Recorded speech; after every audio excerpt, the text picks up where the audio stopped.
వెళ్ళిపోయిన తర్వాత పొలిటికల్గా మాట్లాడాల్సినటువంటి అవసరం ఉంటుంది, అంతే తప్ప ఇంకా వేరే విధంగా బీజంగా లేకపోతే ఎట్లాగో వేరే విధంగా మాట్లాడలేదు మాధవి గారు. అలా అది ఒక విషయము. ఇంకోటి ఏంటంటే ఇప్పుడు మీరు మోడీ గారికిను జగన్మోహన్ రెడ్డి గారికి ఫ్రెండ్షిప్ ఉన్నట్టుగా ఒకళ్ళని ఒకళ్ళు తిట్టుకున్నట్టుగా మీరు మాట్లాడుతున్నారు. మోడీ గారు ఆ కూటమిలో ఉన్నప్పటికీ కూడా ఆంధ్రప్రదేశ్ రాష్ట్రానికి వచ్చినటువంటి సందర్భంలో ముఖ్యమంత్రి గారి గురించి మాట్లాడలేదు. ఎందుకంటే మాట్లాడాల్సినటువంటి అవసరం లేదు. విధానాల మీద మాట్లాడతారు, పాలసీల మీద మాట్లాడతారు. అదే లైన్ జగన్మోహన్ రెడ్డి గారిది కూడా. ఒక ఆంధ్రప్రదేశ్కి ముఖ్యమంత్రిగా ఉన్నటువంటి సందర్భంలో అలాగే ప్రధానమంత్రిగా ఆయన ఉన్నారు. మనం చెప్పడం కూడా జరిగింది ఇంటర్వ్యూలో.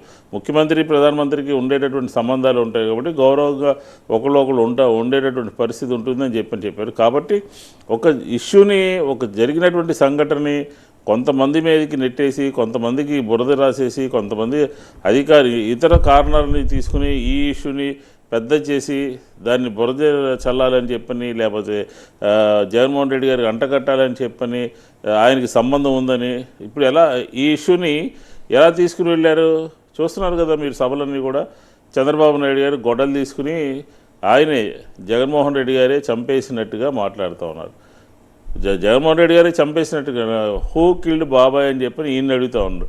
వ్యవస్థలు ఉంటాయి, సిబిఐ ఉంటుంది, లేకపోతే పోలీసు ఉంటుంది, లేకపోతే న్యాయస్థానాలు ఉంటాయి, అన్నీ తేల్చాల్సినటువంటి సందర్భం ఉంటుంది కదా. కాబట్టి ఈ మర్డర్ కేసు ఏంటంటే దీనికి సంబంధించినటువంటి ఎపిసోడ్ అంతా కూడా పొలిటికల్ అయిపోయి జగన్మోహన్ రెడ్డి గారి మీద టర్న్ అయ్యి జగన్మోహన్ రెడ్డి గారిని ఈ రాష్ట్రంలో ఉన్నటువంటి పత్రికలు కానీ అపోజిషన్ పార్టీస్ కానీ వాళ్ళిద్దరూ కానీ ఇద్దరు సిస్టర్స్ కానీ దీన్ని ఒక పొలిటికల్ కోణంలో చూస్తున్నారు. జగన్మోహన్ రెడ్డి గారు సొంత బాబాయ్ గురించి అసెంబ్లీలో మాట్లాడి నాన్నకి తమ్ముడు అయినటువంటి వాడి పట్ల జగన్మోహన్ రెడ్డి గారు కుట్రలు చేశారని దాని మీద సినిమాలు తీయటము, దాని మీద రకరకాలుగా మాట్లాడటము, ఎటుపోతున్నాము మనం అని చెప్పని ఆలోచించుకోవాల్సిన అవసరం ఉంది. బట్ కానీ ఆ పొలిటికల్ యాంగిల్ వేరు. ఈ రాష్ట్రంలో మహిళలకి, ఈ రాష్ట్రంలో ఆంధ్రప్రదేశ్లో మహిళలకి ఈరోజు రేపు ఎన్నికలు జరిగితే మహిళలే జగన్మోహన్ రెడ్డి గారి పట్ల ఒక సానుకూలమైనటువంటి దృక్పథంతో ఒక మహిళా సాధికారతని పెంపొందించినట్టు విధంగా క్యాబినెట్లో పెట్టుకోవడం కానీ, మంచి పోర్ట్ఫోలియోలు ఇవ్వడం కానీ, లేకపోతే మహిళలకు సంబంధించినటువంటి దిశ చట్టం తీసుకురావడం కానీ, ఆంధ్రప్రదేశ్లో మహిళలకి రక్షణ కల్పించడంలో కానీ, లేకపోతే ఆసరా అని చెప్పని ఒక 26,000 కోట్ల రుణాలు ఈ రాష్ట్రంలో ఉన్నటువంటి మహిళలకి గ్రూపులకి వాళ్ళు బలోపేతం చేసి వారి కాళ్ళ మీద వాళ్ళు నిలబడటం కానీ, చేయూత అని చెప్పిన ఒక కొత్త స్కీమ్ తీసుకురావడం కానీ, ఇవన్నీ కూడా ఈ రిఫార్మ్స్ అన్నీ కూడా మహిళల పట్ల రిఫార్మ్స్ అన్నీ కూడా ఇప్పుడే వచ్చినాయి. బట్ ఇలా మంచిగా మహిళా లోకానికి అండగా ఉన్నటువంటి తరుణంలో ఇది ఒక బుర్రజల్లే కార్యక్రమం జరుగుతుంది. అంతే తప్ప వ్యక్తిగతంగా ఎవరిని కూడా కించపరిచేటటువంటి పరిస్థితి లేదు.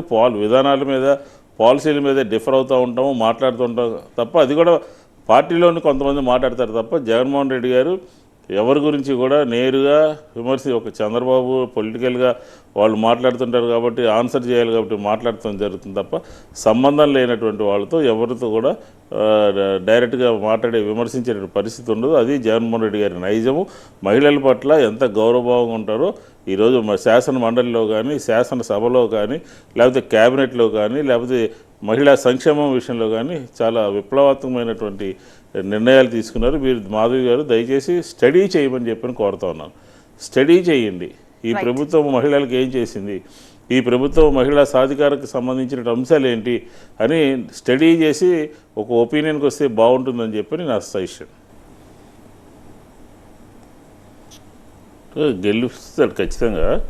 ఎందుకంటే నేను 5 సంవత్సరాల పాటు ఆ నియోజకవర్గం అంతా కూడా చాలా చక్కగా పనిచేయడం జరిగింది. పార్టీ సంబంధించినటువంటి వేవ్ కూడా ఉంది.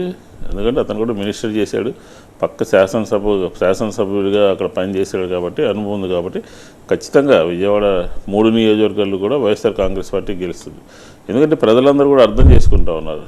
ఈ ప్రభుత్వం ఉండటం మూలంగా, ఈ ముఖ్యమంత్రి ఉండటం మూలంగా మాకు ఏం మంచి జరిగింది అని చెప్పి క్వశ్చన్ చేసుకుంటే చదువుకోవడానికి అమ్మఒడి కింద 1,00,000 మందికి ఈ విజయవాడ మొత్తం 3 నియోజకవర్గాల్లో వాళ్ళ పిల్లల కోసం, అలాగే స్కూల్స్లో పిల్లలకి అన్నీ కూడా చదువుకోవడానికి బూట్లు, సాక్స్, టై పుస్తకాలు అనమాట. ప్రధానంగా చదువుకోవడానికి సంబంధించి ప్రతి ఒక్కళ్ళకి స్కూల్ ఓపెనింగ్ రోజునే బుక్స్ కూడా ఇవ్వటం. ఇట్లా అలాగే ఇళ్ల స్థలాలు కూడా 1,00,000 మందికి ఇచ్చాం. ఎందుకంటే ఇంటి అద్దె కట్టుకోలేదు, ఒక ధైర్యం ఉండాలి, ఒక భరోసా ఉండాలి. నగరంలో బయట జిల్లాల నుంచి